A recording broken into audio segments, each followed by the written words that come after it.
You'll have to, I'll try not to mess with your adjustment. Oh, you were fine.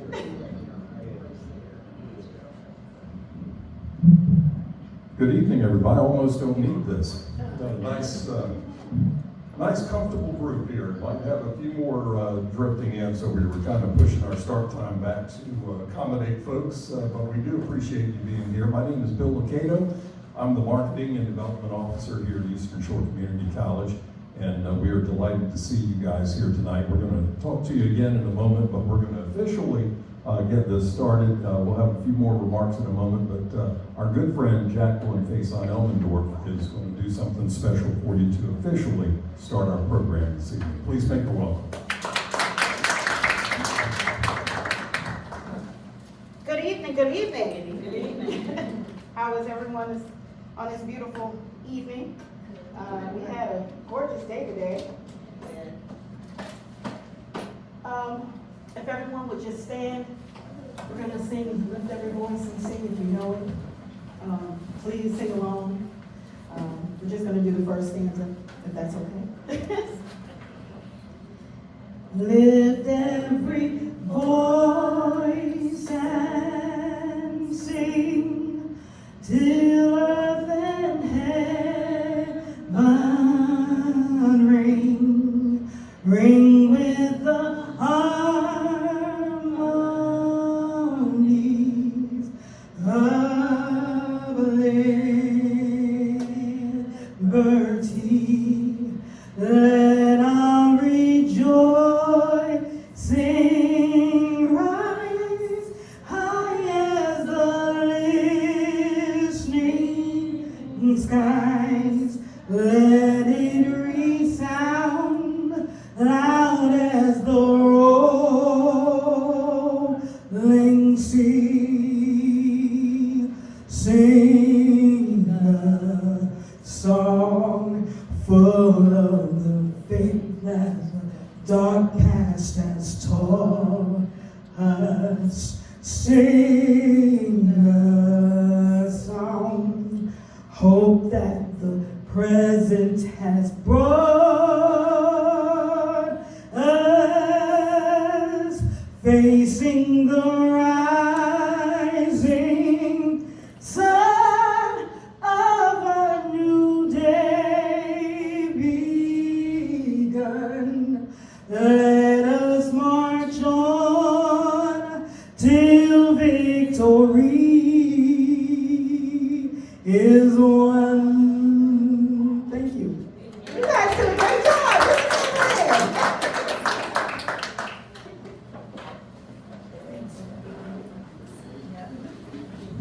And you, of course, will be hearing more from Jackie coming up shortly. We're not going to let her off the hook. That was beautiful and a great start, but we've got more for you. Speaking of Jackie, before I get going too strong with some other introductions, I have to give props because when the concept of doing something for Black History Month came up here at the college, the first person I thought of on a musical note and just a general inspirational note was my friend Jackie. We've known each other for a long time, and we've made music in different bands together and played in the community, and we just feel very blessed to have you here and be a part of what we're doing here at the college tonight. The college is always working on community engagement. We all know with COVID and everything that's happened in recent years, bringing folks back together is still a work in progress, and we're working on that every day here at the college. So February provided us with an opportunity to do something like this and brought us to our theme tonight, which is, we all know February is designated Black History Month, but the message we wanted to impart, and it kind of works with the fact that we're here on the last week of February, is Black history and the celebration of Black history doesn't end in February. And we're looking at tonight as our little kickstart of when March comes, you know what?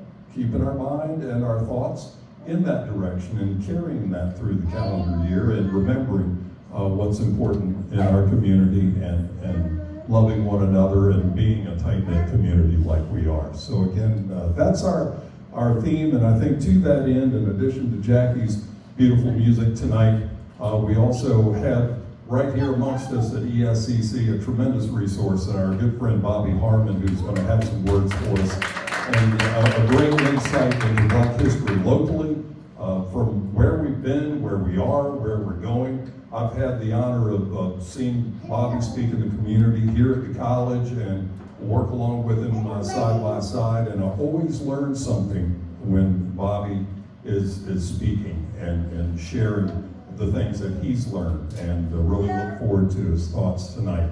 And have enjoyed meeting a lovely young lady named Chloe Harper, who is part of the program tonight. Now, Chloe, from teaching Accomack County Public Schools and also at ESO Art Center, brings such a neat aspect to our program tonight. We're going to move right into that. She's going to share with us some African dance. Now, she teaches at ESO, she performs in the community, and Chloe, feel free if you want, after your performance, if you want to share a little bit more about your background. We're just extremely thankful for you being here tonight and can't wait to see your performance. So let's make Chloe welcome.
To come up and tell us a little bit about you once you catch your breath. That was awesome, and we'd love to, again, when you caught your breath, hear more about it, and tell us a little bit about you two, but the origin of the dance and a little bit of background. While Chloe recuperates, because if I had even attempted a part of that, I think you'd have seen red lights flashing from the ambulance somewhere in the parking lot. We do want to, again, thank everybody. We've had a few more come in since we got started. We want to thank you very much for coming. And again, Eastern Shore Community College has a lot going on. Our spring semester has its second session starting on March 17th. So we're very excited to tell students that you still can start college this spring. The second session begins and right after spring break, obviously, and we are still in the midst of a registration rally, even though on the backside, our Director of Student Services just gave me the thumbs up on that, so I don't think I incorrectly guided you to getting some help on classes. Also, an event coming up this Saturday. We're doing 1 week delayed because of the snowstorm. If you love local art and local creativity, we are doing the ESCC Winter Arts Festival that will feature a lot of local talent, and we want to point out we've got actually two student artists who will be featured. Malik Gray is going to be featured, and also we learned today that we're going to have another student setting up in the atrium as well. So you get to see student art, you get to see a lot of representation from the community. We're going to have our PTK club serving up lunch, and also an alum of ESCC, Cookie Monster, Carly Thedden, will be here, and lots and lots of talented folks on both floors of the building. So feel free to come back and join us on Saturday. That's going to be 10 a.m. to 2 p.m., free admission, and we'd love to see you back. Chloe, have you recuperated? Can you form sentences without oxygen or anything? I don't want to do any harm there, but we'd love to hear a little bit more about you and just have you tell the crowd a little bit about you and the origin of your dance as well. Thank you.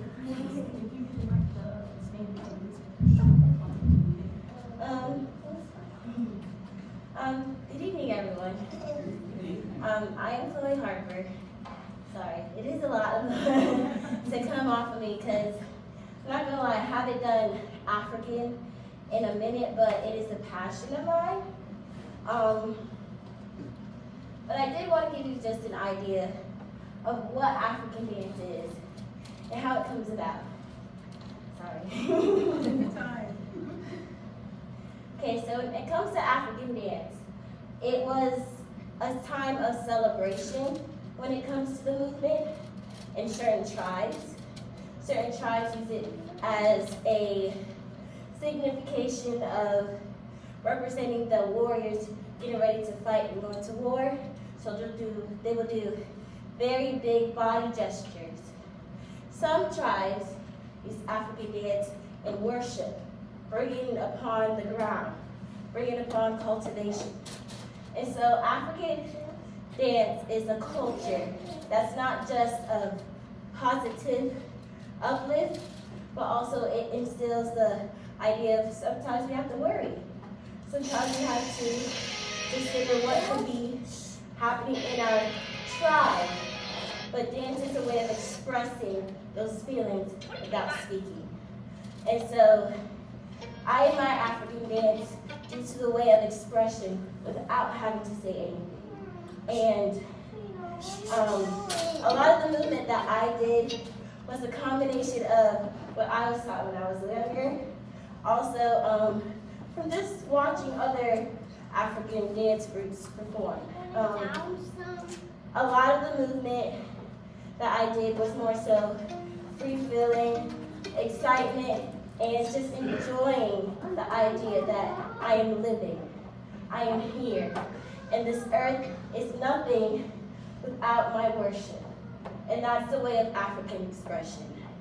I was originally born in South Florida, but I came to the Eastern Shore after I graduated from Hampton University. And I wanted to bring upon what I've experienced, not being from here, but also instill something in many people from young to older age of what I've been taught. And so I'm very honored to be here and very honored to just present something in a different way that probably hasn't been brought in a while on the shore. So thank you for your time and thank you for the opportunity, y'all.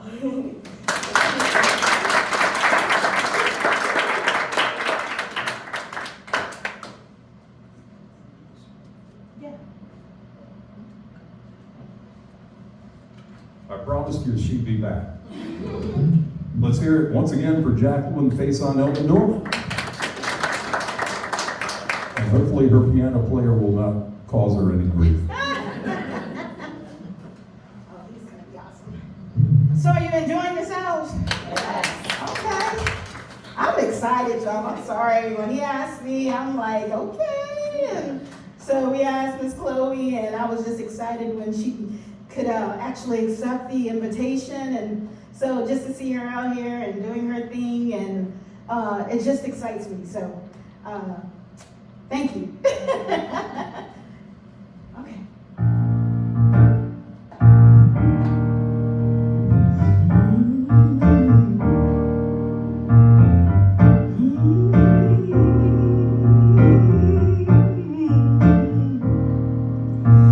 And that's cat,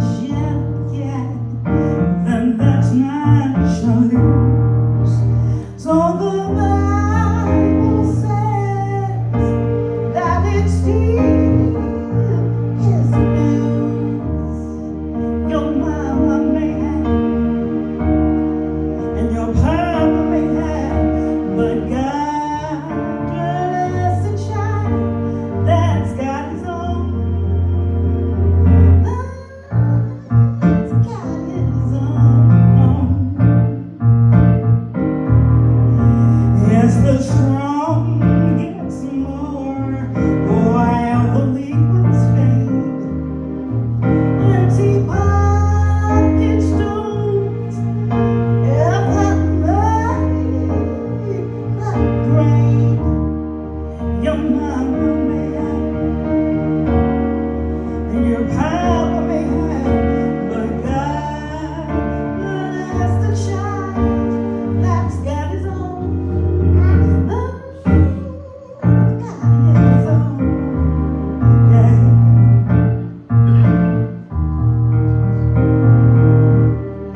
Money, you got lots of friends crowding round your door. But when it's gone and love's me at tickets, they don't come around anymore. Rich relations give price of bread and such. You can help yourself, but don't you take too much. No. Your mama may have,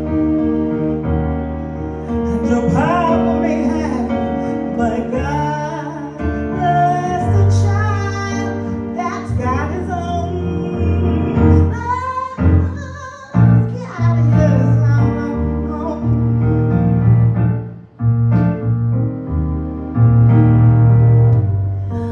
Money, you got lots of friends crowding round your door.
hope you enjoyed it as much as I did. Thank you.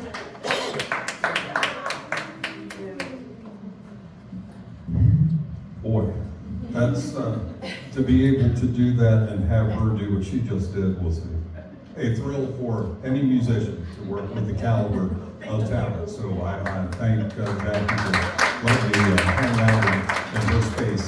That's a special space. We want to bring on again one of our own, and Bobby was most gracious when we approached him about speaking. Did he take off? Where'd Bobby go? Looking for Keegan to put the login. Okay, well, we're going to bring Bobby as soon as Bobby cooperates. There he is. I'm bragging about how cooperative you are and how I'm so appreciative of you being here. And I turned around, you were gone. Now, Bobby Harmon, again, is a huge part of the community, and I have enjoyed the last couple of years of working with this gentleman and learned a lot from him. So look forward to his presentation tonight of celebrating Black History well beyond February. Bobby Harmon. Well, as soon as Keegan gets here, we can get the presentation up on the screen. But the presentation is just so you guys can kind of follow along, because I'm going to talk about some different, I guess, famous figures from the Eastern Shore that are celebrated kind of outside the Eastern Shore, but you don't hear too much about them on the Eastern Shore. My name is Bobby. Like Bill said, I'm the person at the water cooler that's always talking about history, whether it's Black history, local history, any kind of history. I love history. Basically, about in 2017, I started to look back at some of the research I did as a child. As a child, I was always interested in history, and I always loved going around my grandparents and coming to the Eastern Shore. So I was born in Norfolk, Virginia, but both of my parents are from Northampton County. So I spent weekends and summers on the Eastern Shore with my grandparents, listening to them talk about different people that passed away, listening to them talk about things on the Eastern Shore. So it was exciting for me to start doing my own research and connect some of the things that my grandparents talked about to real aspects of Black history that are celebrated within Black History Month. And I think we have Keegan. Yep, I just need you follow. Good, Keegan.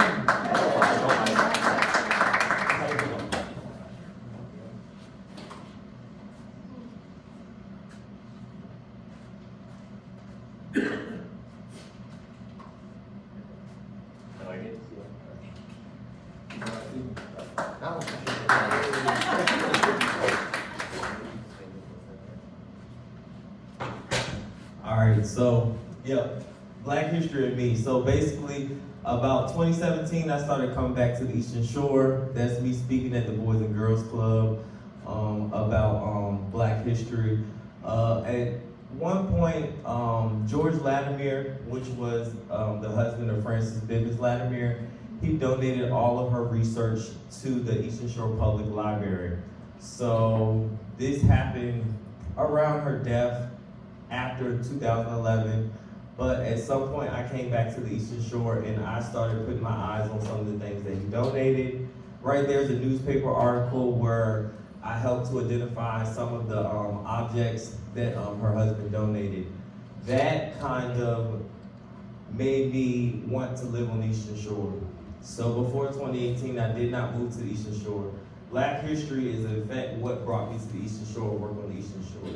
The first job I took was at the Cape Charles Welcome Center and Museum, where I was a museum docent and talked about Cape Charles history. So obviously while I was there, I did some of my own research, their archives and different history. So history effectively brought me back to the Eastern Shore and helped me find my career, which is now on the Eastern Shore within education, where I get to talk about history with the kids. So I outlined a couple things that follow on the Black history that every year since I started working at the high school, I give the kids a small presentation. So I kind of ramped that up for this presentation today, but there's many topics and different people that run along the lines of Black history on the Eastern Shore. So the first topic I want to talk about is the Gangaskin Indians. This is becoming more important in today's time because it is actually a woman. Her name is Lisa Cypress. She has started a tribe called the Accomack Indians. I hope I have that correct. But she is actually suing the town of Eastville for Indiantown Park in the land that PNC Bank sits on. So she is claiming lineage from the Gangaskin Indians that were in Eastville. They originated from two tribes, the Accomack, which were located in Northampton, and the Oklahonics, which were in Accomack. So these were two tribes that did not move north. So supposedly when the settlers came here, there were 17 tribes on the Eastern Shore. These two main tribes did not move north and merge with the Indians north. They went south near Eastville, and they kind of became enclosed into the European society, and they kind of blended in. They were Algonquin-speaking Indians, which was similar to the Powhatan Indians in Virginia. Because they decided to stay, a 1,500-acre Indian reservation was set aside in 1640 in Eastville, Virginia, called Gangasco. Although a reservation was set aside for these two tribes that merged and become the Gangaskin Indians, land-hungry colonists often ignored boundaries and constantly worked against their Indian neighbors to take possession of the land. Northampton also had a significant population of free African Americans, which helped to maintain the population of the Gangaskin Indians. So if African Americans free African Americans helped to maintain the population of the Gangaskin Indians, you're pretty sure you know what happened. Because one thing that you could do on an Indian reservation is you could carry a gun. So that means those free African Americans that were now on that Indian reservation were now carrying a gun, which started to kind of upset landowners, aka slave owners, because now you have African Americans that are now carrying guns. Okay, so greedy landowners, and this is one of my favorite landowners. His name is Frederick Goff again, and I actually linked in the ancestry DNA test with some of his descendants as cousins, as fourth cousins. So some kind of way we crossed the DNA path, but he actually wrote a petition along with about 60 other slave owners in 1787, and they wanted the General Assembly of Virginia to disband the Indian reservation. They said it was causing a nuisance to the slave population. So it was allowing the slaves, I guess, help. And he didn't want, his slaves to, have help to kind of undermine him. So he felt that the free blacks on the Indian reservation were helping his slaves to undermine him.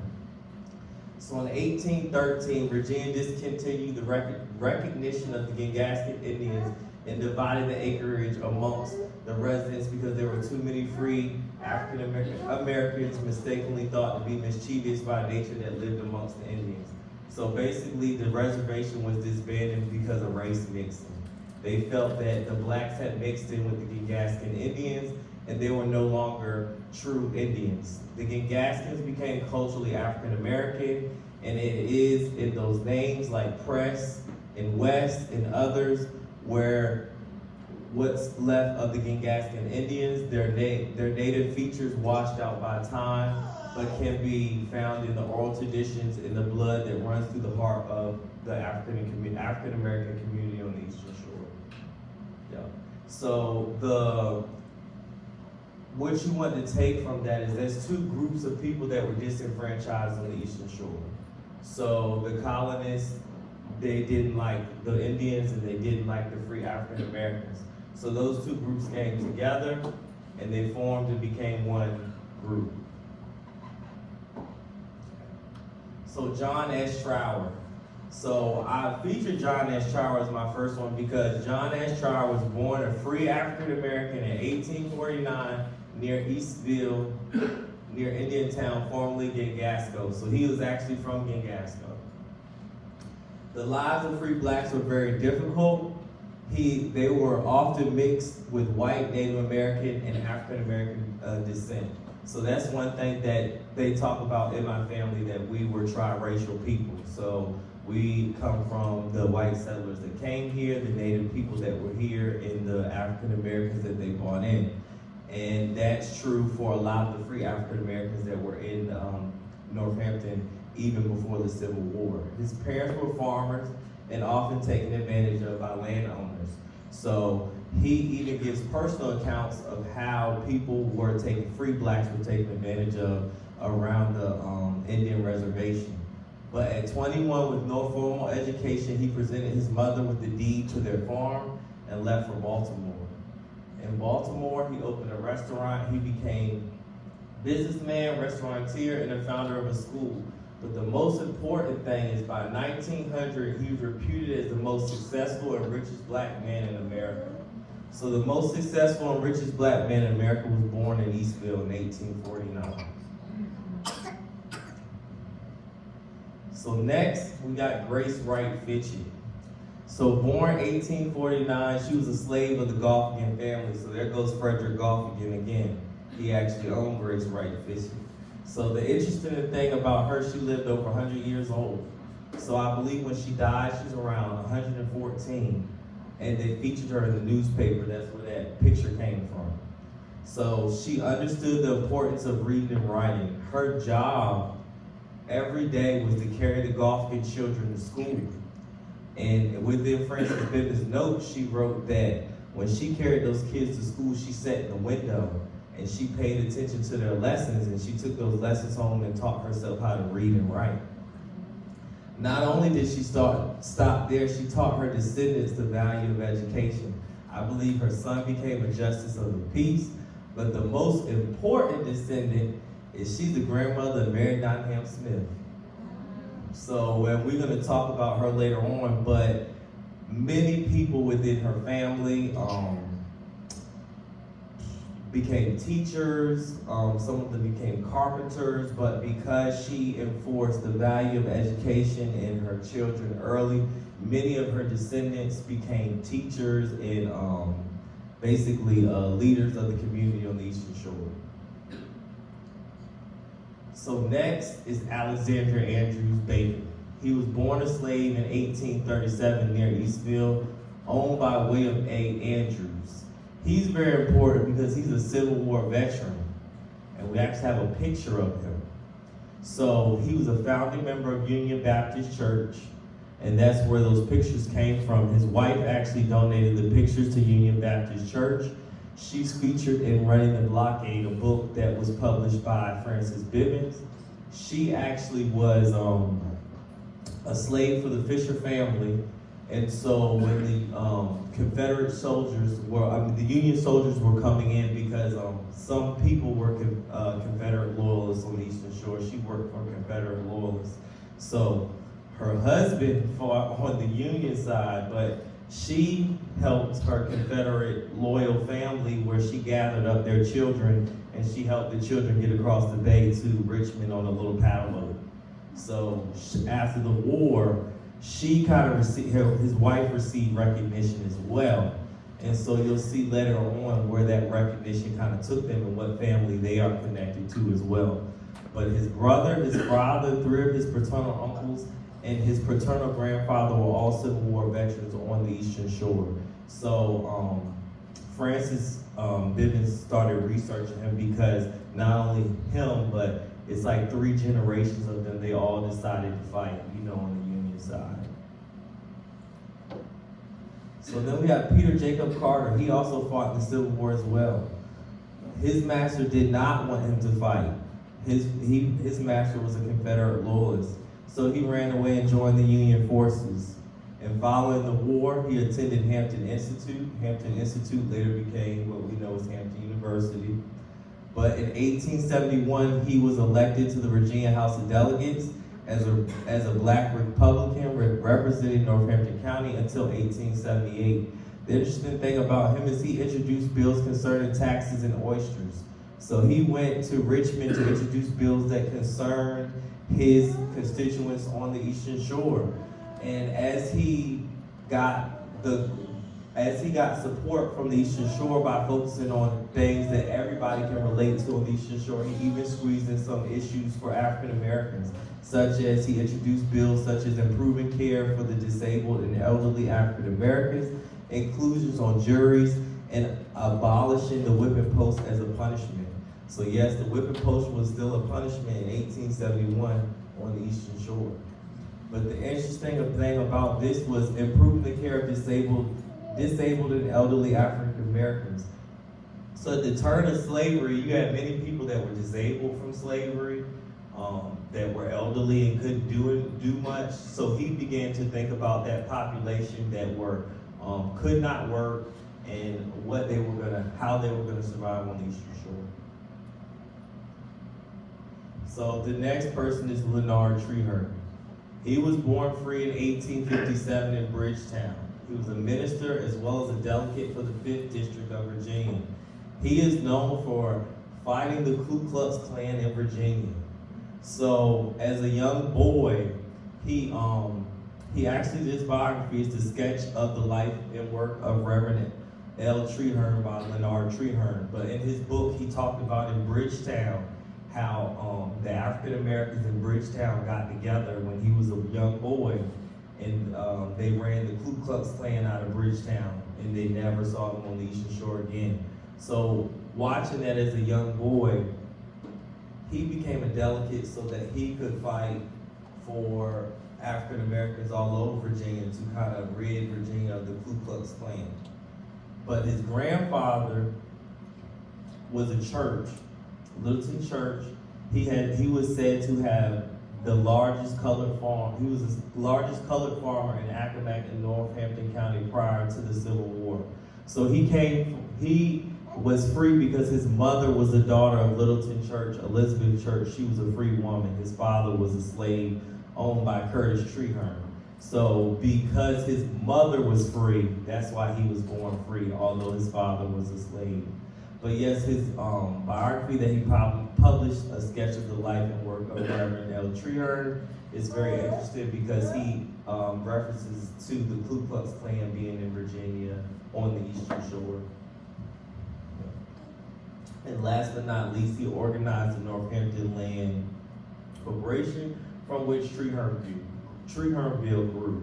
So he is effectively the founder of Treherneville. So next is Thomas Nelson Baker. He was born a slave in 1860 in Eastville, owned by Robert Nottingham, but guess what? He's the nephew of Alexander Baker. So while his uncle was fighting in the Civil War, he got his education and he became the first African American to receive a PhD in philosophy that he received from Yale. So he was born in Eastville. He left the Eastern Shore to become the first African American to receive a PhD in philosophy. But the interesting thing about him is Baker had a very volatile relationship with W.E. Du Bois and Booker T. Washington. He was often found debating them and did not agree with them. He felt that by black people just getting an education, that wasn't the only thing that was going to help the soul. It was a whole mind, body, and soul thing. So he was talking about meditation in the early 1900s and all kind of things that are now being discussed in the black community. He was discussing them very early on. Philosopher George Yancey is often writing about Baker, explaining that he believed his work has been neglected and that people need to kind of start to examine and pull apart his work a little bit because he was definitely a man before his time. So next is Taylor Daniel Jefferson. So he is the father of the Jefferson family. He came in 1881. He came from Nottoway, Virginia, to make a life for himself in Cape Charles. He opened Jefferson's grocery store on Mason Avenue. The interesting thing about Jefferson's grocery store is the first grocery store, not the first black grocery store. It's the first grocery store in Cape Charles. So this man opened up the first grocery store in Cape Charles, and he married the stepdaughter of Alexander Baker. So Alexander Baker effectively was his father-in-law. So these were prestigious people in Cape Charles, and he was known to be a local philanthropist in Cape Charles, to the point that he was dedicated to serving his community and bettering the lives of black people. Without Taylor Daniel Jefferson, you wouldn't have the Tidewater Institute, which was in Cobb Station. You wouldn't have Cape Charles Rosenwald School, Cape Charles Baptist Church, or the Brick House Bank in Howe Valley. He all served as either on the boards of those or donated money and made sure those projects happened. So then next, we're going to talk about the Tidewater Institute. Tidewater Institute was incorporated in 1903 with the idea of establishing an industrial, academic, and collegiate and seminary boarding school for the education of black youth. For 28 years, this school was dedicated to the education and molding the lives of young black men and women on the Eastern Shore. The school also attracted students from other areas of Virginia and other Atlantic seaboard states. So the interesting thing about this, in 1903, there was no secondary school for African Americans on the Eastern Shore. Further out, there was not many secondary schools for African Americans anywhere. So that's why it attracted students from other seaboard states as well. You had people coming to Cobb Station. At that time, they called it Chesapeake. The only reason it's no longer called Chesapeake is because they incorporated the town of Chesapeake across the bay, and then they made them change their name. So the area was known as Chesapeake. And people came from all over to attend that secondary school because there was no public school for African Americans. And this school stayed open for about 35 years until they opened Northampton County High School, the school for that was in Machapungo for African Americans. So this served as a school until that one opened for Northampton. So now we have Mary Nottingham Smith, the granddaughter of Grace Wright Fisher. She was born in 1882 in Townsend. She served as a supervisor of black schools in Accomack from 1921 until her death in 1951. The first secondary for black students in Accomack was named after her in recognition for her many contributions to education in the county. So the school that we call Mary Nottingham Smith is named after this woman because of her many contributions. She was the supervisor of black schools for many years, over 30 years in Accomack. So now we got Solomon David Spady. He was born near Townsend in 1887. He was a teacher and a principal. He attended Hampton Institute as well, and he even taught at Virginia Union before coming back to the Eastern Shore. After receiving his teaching certificate, he returned to Cape Charles to begin his career in education. Not too long after he returned to the Eastern Shore, Booker T. Washington reached out to him to teach in Delray, Florida. He taught there for over 30 years, and the school even is now George Washington Carver High School, but for a while was named after him. He was such a well-known teacher, like in the black community, even outside the Eastern Shore, that Booker T. Washington came to the Eastern Shore and asked him to teach at that school in Florida. He did such a well job there that they, within the Delray area, he kind of became a pioneer in that community, and they turned his house in Delray, Florida into a museum. But he ended up moving back here, and he left a house here, which now my coworker, Leo Owens, Sabrina Parker, that's their relative, they live in his house. So just like Grace Wright Fisher, he instilled education to his family, and many of his descendants are still working in the public schools within the Eastern Shore today. So next we got James Calvin Allen. He's born 1909 near Eastville. He's a graduate of Tidewater Institute. He became a vital part of the Eastern Shore community because he was treating white and black patients on a first come, first served basis, even before that was a thing. So many people think he was the first black doctor. He wasn't quite the first black doctor because there was a few before him, but he was the first black doctor to treat white and black patients and treat them on a first come, first served basis. His goal was to make healthcare affordable for Eastern Shore residents.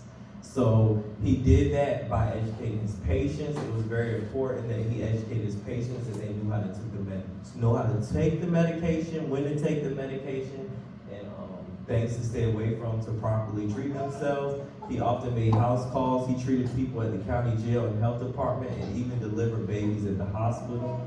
His home practice was open 24 hours a day with a full laboratory. The average cost of a visit was $5 to $6. So his goal was to make healthcare affordable for everyone on the Eastern Shore, which he did. He also did many things. He was involved with the school system. He was on the school board. He was also a historian. He helped Frances Bivens a lot with her research. He was just a jack of all trades. So next we got John B. Happy Sample. So he was born in Cape Charles, June 15, 1936. His father owned and operated a family barbershop in Cape Charles. So he descends from the Sample family. They probably were like 3 generations of barbers. He probably was the first one not to be a barber, but his family owned one of the first barbershops in Cape Charles. And he went on to become American professional football defensive back who played in the NFL. He played for the Baltimore Colts, the Pittsburgh Steelers, and the Washington Redskins. And in the AFL, he played for the New York Jets. He won 3 league championships. He's most known for winning 2 championships winning 2 of his championships and 2 of the most famous games in professional football. So Frances Bivens, she actually wrote about those 2 games, but he is also, so he was the only person to have this, even as he retired, that he won all 3 of those championships, the NFL, the AFL, and the World Championship. So even though he's not talked about as much because the NFL kind of presented him as like a bad guy, like a rough player. So he was kind of blackballed in the NFL for a little while, but he just recently was inducted into the Hall of Fame, so you start to hear more about him now. But for a little while, he was kind of not talked about because he was blackballed. But he was an amazing football player, and he still holds the title for winning all 3 of those championships. So last but not least is Frances Latimer Bivens. And I decided to include her in the end because she is the person that kind of transcended all of this information. So she was born 1941 in Northampton County. She was a local historian and publisher. She wanted to make court documents more readily available for all Eastern Shore residents. Her publishing company was called the Hickory House in Eastville, Virginia. Her more personal projects trace the lives of Eastern Shore African American families, which she's chased different sides of my family, probably different sides of like everybody's family on the Eastern Shore. She was always in the courthouse, going through the records, looking through the records, pulling the records. She pulled so many records that because when you're going through there, you just see stuff. So she pulled stuff that she didn't even get to research before she died. So it was just cool going through her research, kind of seeing where she was going and expanding on where she was going and kind of pushing the research forward. But definitely she is our modern historical figure that pushed the information forward. She went to all these black churches and she collected this stuff up at a time when like people were throwing this stuff away, they were getting rid of it, and she protected, she saved it. And I'm just thankful that her husband was thought enough to, donate these things to the Eastern Shore Public Library for everyone to use to continue on. But literally, if it was not for her, we would not have this information because she went and saved it. Just an interesting fact though, my grandmother used to go around her a lot because what she did was she would go around and she would interview people. So if she knew that y'all were descendants of a certain person or something, she went and interviewed people. If she didn't know who you were, she interviewed you to kind of figure out where you fit in the whole line of things. But she just did this interview thing where she would go house to house, and she would sit down and interview people and just have people talk about the oldest relatives that they can remember. But I do remember her visiting my grandmother and asking my grandmother questions because my mom is a baker. So those bakers that you saw in my presentation, those are my ancestors. So I do remember when she went around, and that kind of excited me about history, made me want to start diving into my own family tree and doing my own research, and then it led me, I guess, to my purpose and where I'm supposed to be at in life, you know. So that's what Black History did for me. It kind of helped me find my purpose in life, you know. But that is all I have. If anybody has any questions, I can answer some questions. That's it. That's all I have for y'all.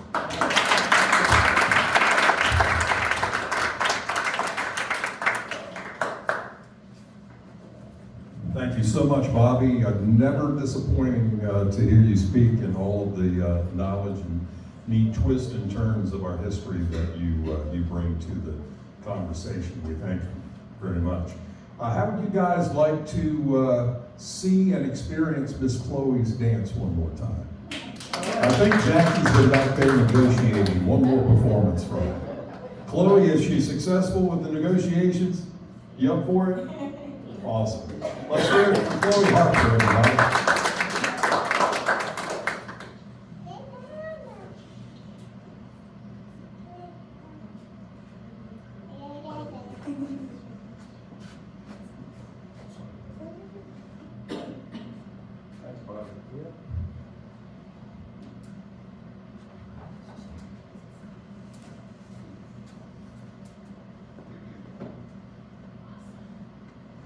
Harbor Freight, we do business differently from the other guys.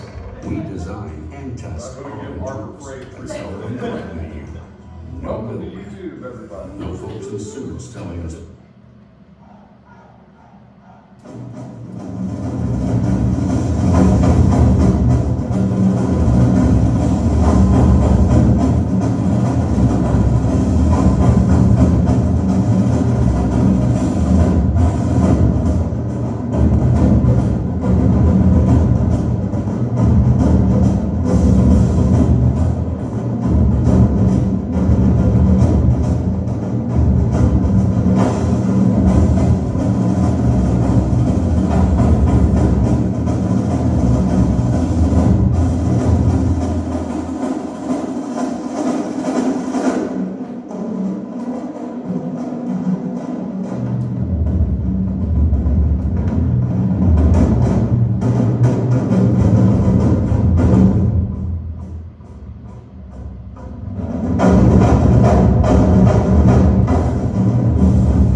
there. Stagehand and MC. Jack of all trades. That makes the business card look good for it.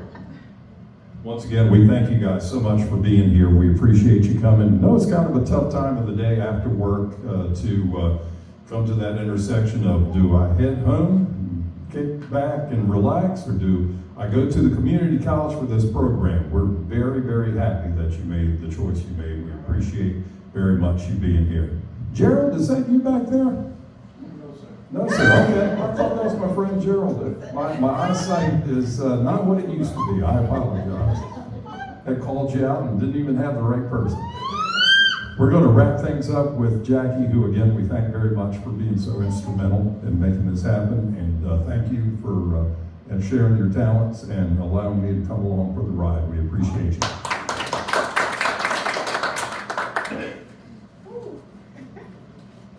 Well, I'm doing this a little backwards, but he introduced me as Jacqueline Faison Elmendorf, and you call me Jackie. Those are the minutes. I'm also come here. I was born in Brooklyn, New York, raised in New Haven, Connecticut, met my husband at Delaware State University in Dover, Delaware, Freddie Elmendorf Jr., and that's how I ended up in these here parts. And so I just want to, Bill's been giving me kudos. I just want to give him kudos. Thank you. It was your idea. Thank you so much for inviting me into the fold. He called and I was like, okay, you know. So I'm appreciative and very humble. So thank you so much, and for allowing me to share my gift as well. Chloe, beautiful. Wow. Sir, I'm intrigued. I love history. And I had the opportunity to meet Miss Latimer and sit down and talk to her and just listen to all the information that she had. And I also sang at her homegoing as well. Beautiful soul, beautiful soul. So, but thank you for the wealth of information that you passed on to us, because there were a lot of things that I was like, oh, okay. Names, last names, and all of that. So thank you so much, and keep it going, because we need that story, we need that information to be passed on to the next generation. So thank you so much. All right. Well, y'all, you know, we're coming to a close right now. We thought that this would be befitting to end the program, because we want change. We've started with the change. However, there's change that's still needed. And you all, as you take this information, as you take the music, as you take the energy with you, and you go forth and pass it on to your students, to your family members, your grandchildren, you know, the story needs to move forward. It needs to be told. And so I just want to thank you again for coming out. Your busy schedule. Everybody works, you know, tired and all of that. So thank you for your energy, and thank you for your time. All right? All right. Let's say thank you.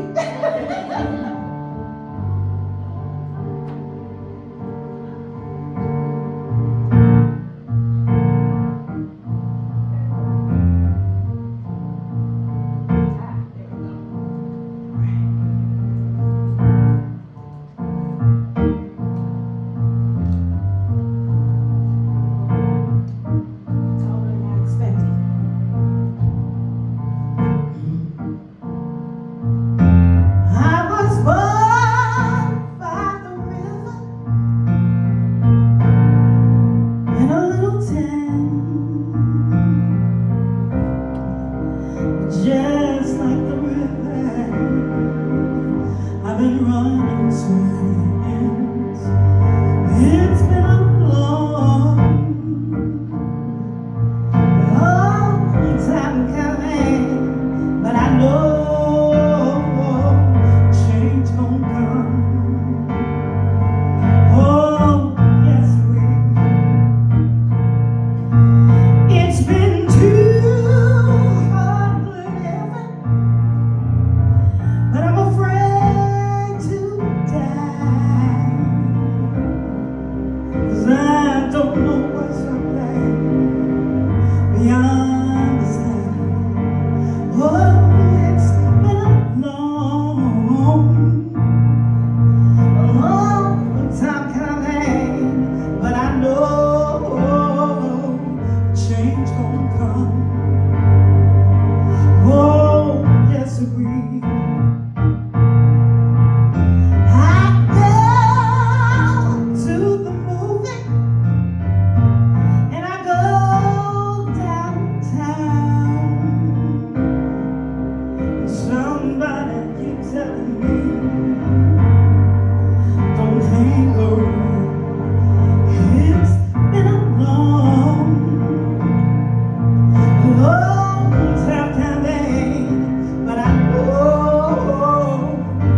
but he just winds up knocking me.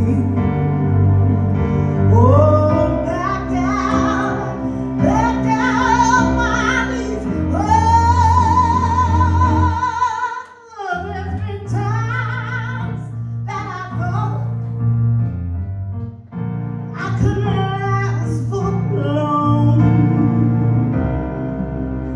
Now I think I'm able to carry on. It's been a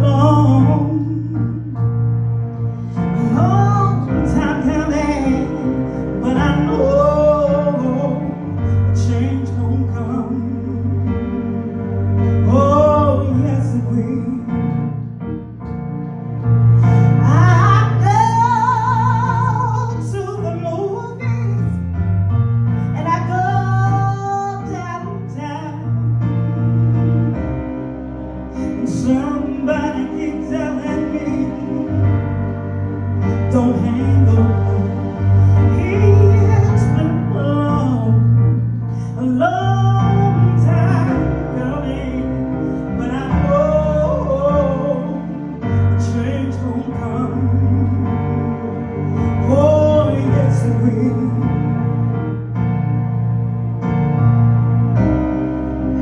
Then I say to my brother, I said, brother, can you help me please?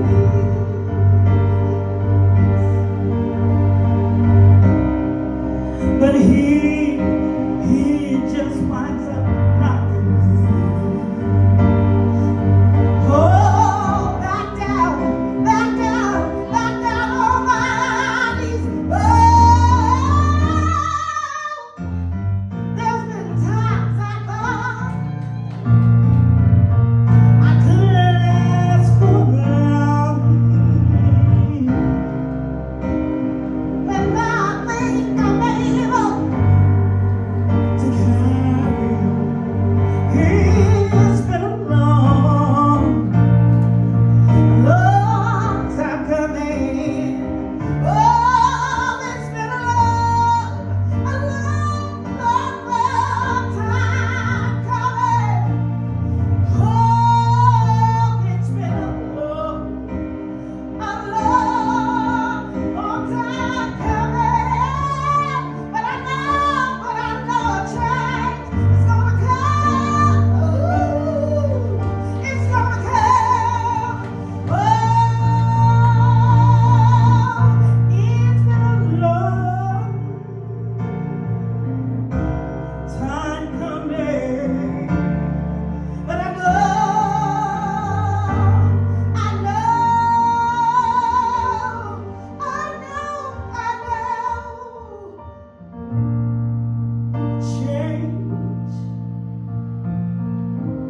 change is gonna come. Yes, it will.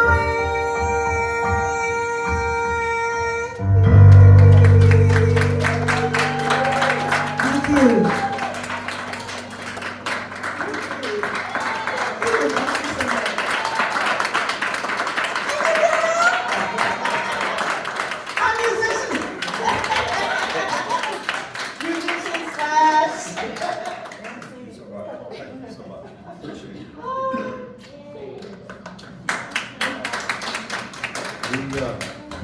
Spread the word. Next time we do this, we want all these seats filled. You guys have been awesome. We really appreciate it. We're so glad we did it, and we're so glad that you were here with us. And again, just a quick plug. Keep an ear to what's happening here at ESCC spring semester. Number 2, second chance, get started in springtime's coming up on March 17th. And we've got the Arts Festival this Saturday, loads of stuff coming up. We've got a health fair coming up on March 22nd, got a chess tournament coming up. We're going to be in the Onancock Parade with our brand new soccer coach. We've got a soccer team, everybody. So we've got loads of stuff happening. I would be remiss if I didn't point out another individual from ESCC with us, because she's got some incredible things happening here helping students get into the working world. A young lady named Haley Bradbury, who runs our career services, who has brought an incredible dynamic to our campus with helping students and growing that program leaps and bounds. She won't own up to it, but she has taken that to the stratosphere and beyond, and we appreciate it. Tina, with her work over at Workforce with WIOA, and we just are very blessed with some really awesome people here at the college, and we appreciate you guys coming in and joining us for the offerings that we have, so we can show all these folks off and let you be a part of it. So thank you again. Keep it going.